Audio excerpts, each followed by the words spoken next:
من ماليزيا شرقا حتى موريتانيا غربا، ومن تركيا شمالا وحتى الجابون جنوبا.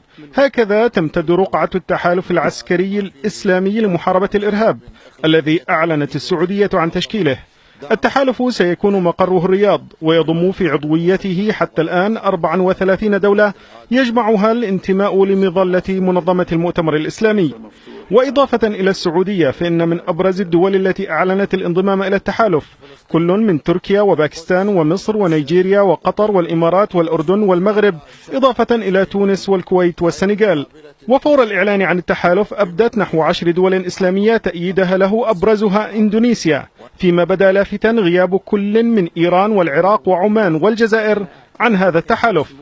أما الهدف الرئيسي له فهو كما يتضح من اسمه محاربة الإرهاب، لكن وخلافا لترابط هذا المصطلح دوليا مع قتال تنظيم الدولة الإسلامية، فإن التحالف الإسلامي أعلن عزمه على التصدي لأي منظمة إرهابية. هذا يأتي من حرص العالم الإسلامي لمحاربة هذا الداء الذي ضر منه العالم الإسلامي أولا قبل المجتمع الدولي ككل. فسوف تنشأ غرفة عمليات في الرياض لتنسيق ودعم الجهود.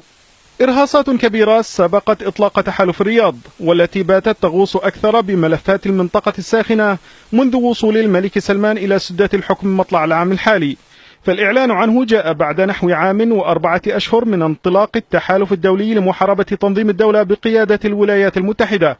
ورغم عشرات آلاف الضربات الجوية التي استهدفت مقاتلي التنظيم وموارده، فإن ذلك لم يحل حتى الآن دون قدرة التنظيم على تنفيذ الهجمات ومواصلة المعارك على أكثر من جبهة. الأمر الذي دفع الرئيس الأمريكي للحديث عن الحاجة إلى مزيد من المساهمات العسكرية في دعم عمليات التحالف الدولي من دول الشرق الأوسط. سياق قد يعززه تأكيد وزير الخارجية السعودي بأن التدخل البري وارد من قبل دول التحالف الإسلامي، رغم أن مكافحة الإرهاب ستكون أيضا له في نظر هذه الدول أدوات فكرية وإعلامية.